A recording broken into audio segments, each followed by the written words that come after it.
what I do. Okay, we just gonna use the word African American for descriptions. But if you don't have you know what? Fuck all that. If you don't have an ancestor that you can trace back to a slave plantation, you're not African American. Sorry. Good morning. Do with that information what you please. There's no such thing as a first generation African American. There's no such thing as a first generation African American. There's no such thing as a first generation African American. I'm tired of explaining this to y'all.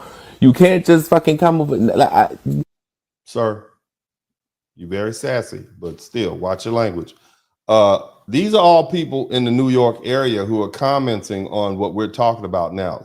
This is erasure. This is erasure up close and personal. You don't get it if you want to say that you're a first generation African American, because if you say that, you clearly just kind of lacking a little intelligence. It don't make no fucking sense. Okay. You know what the issue is with foreigners of color coming to the U.S. calling Black Americans lazy?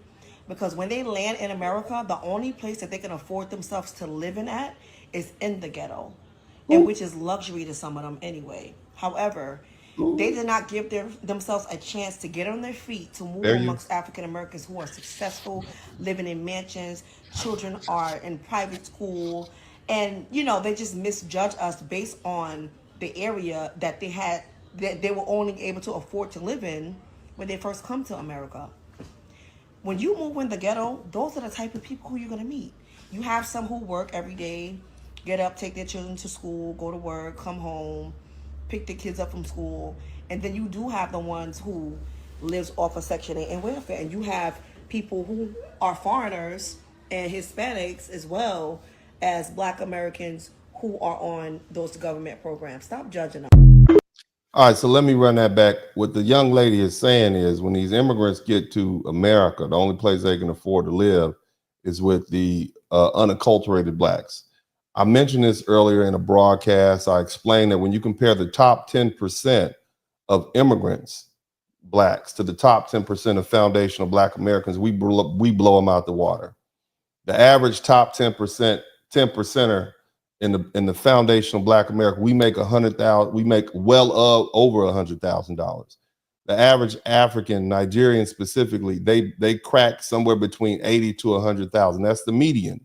The average Caribbean, their top 10% only makes between $60,000 and $70,000.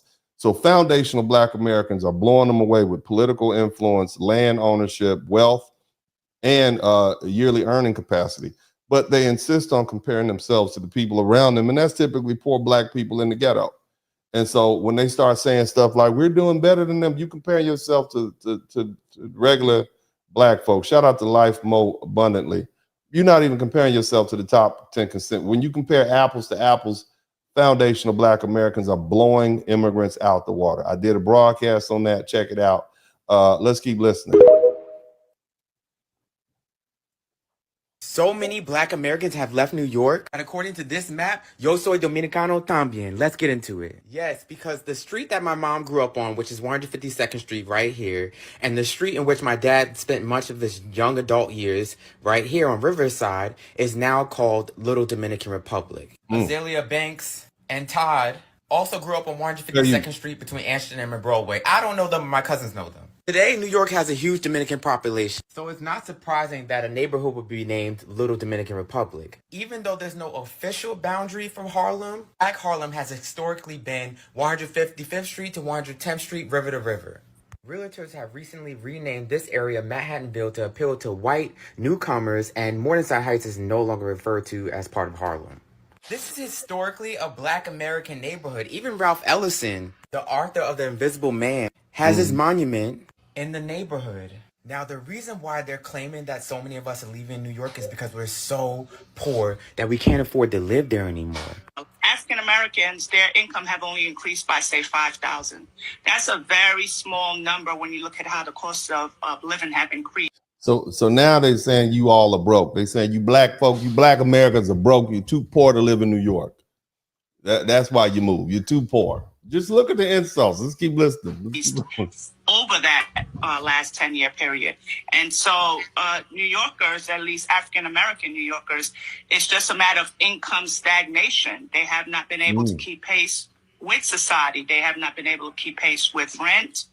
Because, of course, that sounds like some white supremacist rhetoric. We don't we're too poor to live in New York, right? Not that we have better options, the whole country out there. Our family members are from North Carolina, and we just moving back home. But this is the subtle digs that Black Americans have to deal with. This woman is saying this on, for the public to see. So imagine what's going on in New York proper. Let's keep listening. Mortgage, with the cost of food and just the cost of living overall. It's beautiful to see so many communities of color flourishing in New York, but when are we going to start talking about the real reason why so many Black Americans are leaving?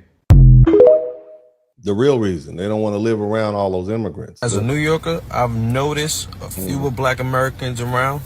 I heard many have moved down to the Carolinas, sometimes even Georgia or Florida. But damn, I don't be seeing my people, hearing them.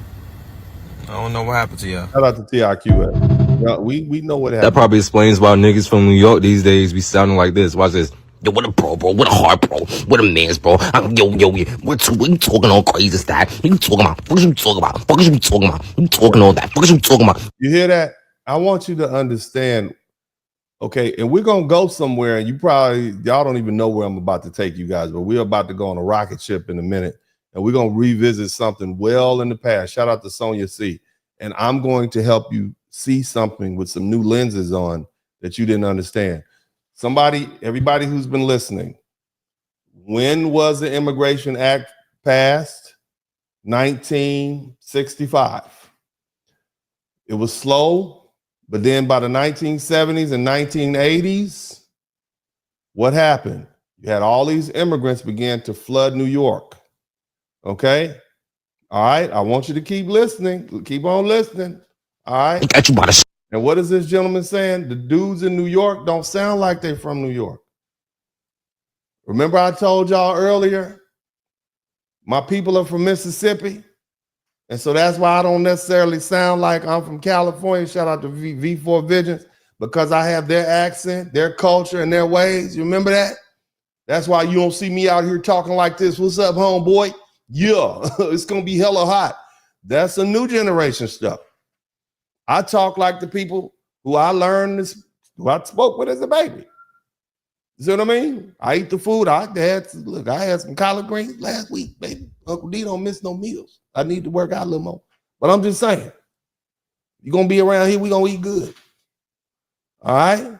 Let's keep listening. Wait, you talking about, you mixy, you talking about, what a bro, what a man's bro. Look at you lacking this and that. Your bitch made me clap. You talking about, you know what I'm saying? What a bro, what a heart. You know what I'm saying? I mean, they're cosplaying what they think is a New York Black person.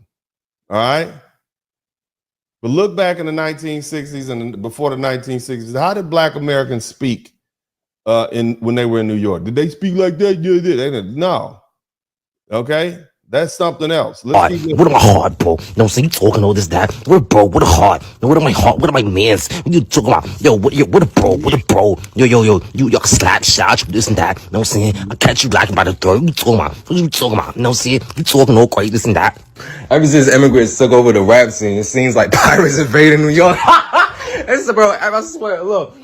Ever since immigrants took over the rap scene, all right? Everybody in New York these days be sounding like they pirates. They sound like they from like Toronto or some shit. Like, that's the one thing I noticed. I promise you. Niggas back in New York did not sound like that 10 years ago. Not even 20 years ago. I don't know where the fuck this shit came from. No. They be sounding like that these days, so I be irritated.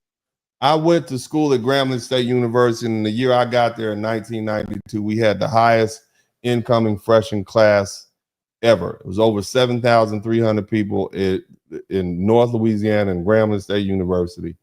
And we had people from everywhere. And the New York people I went to school with didn't sound like that. You understand? And most of them could trace their roots back to Louisiana, Texas, Mississippi, Alabama, and so on and so forth, because the immigrants hadn't quite set in. And many of them were first generation immigrants, but it wasn't that many of them. Let's keep listening. I'm very shocked and appalled that Black Americans are being erased from Juneteenth in New York. Talk to him, baby. It's a Black American holiday that started in Texas. And for many Black Americans like myself that live in the North, we have family members that migrated from the South for a better life, for us to live up North. So how are Black Americans being erased from their own holiday. If anything, on Juneteenth, we should be wearing cowboy hats and cowboy boots and playing Beyonce instead of listening to Caribbean or Afrobeats. Are you starting to see why Black Americans are moving out of New York? Is it starting to make sense? This is what the people in New York are saying. This is what the Black Americans in New York are saying. This is what erasure and replacement by Black immigrants looks like. What's up, what's up, what's up? Welcome, welcome, welcome to the broadcast. This is Uncle D. People wash their ass in the tub, Kamala Harris. You were tuned in to Uncle D. This black man talk, pull up, homie, take a seat. Don't be a shadow watcher every day. You learn something, then you earn something. Let them know and drop some money in the plate. It's getting cold, ladies, talking ratchet. Blizard King here, grab your coat, zip your jacket. Keep quiet for a second, close your jaw. Attorney Spurling, this ain't pearly, know the law. Talking Constitution, pushing pins when he shooting, give him that. Masculinity, just for the record, sprinkle that. You can keep your cat, gotta cut it. Only cat he rubbing, gotta love it. I call it Molly Buddy. Gotta vote your interest, voting earns. Presidential, this is for the money that I earn. When you gon' learn, my people, that evil mixed with evil. No matter what you're doing, baby, this ain't equal. Sometimes when you're special, you get hated. The test is for the best, you're damn right, my people made it. Uncle D, Blizard King, you've been served, gotta notice. Now black men out here know we winning, gotta hold it now. Uncle D, you've been served, get your notice. Now black men out here know we winning, gotta hold it now. Uncle D, you've been served, get your notice. Now black men out here know we winning, gotta hold it now. Uncle D, you've been served, get your notice. Now black men out here know we winning, gotta hold it now. Hey man, I'll do what I do. Somebody need to whip your ass. Get up and whip him, Sweets. Hey, don't be putting the money in my hand all rough. Take your ass out here. You buy you a Floby and cut your own damn hair from now.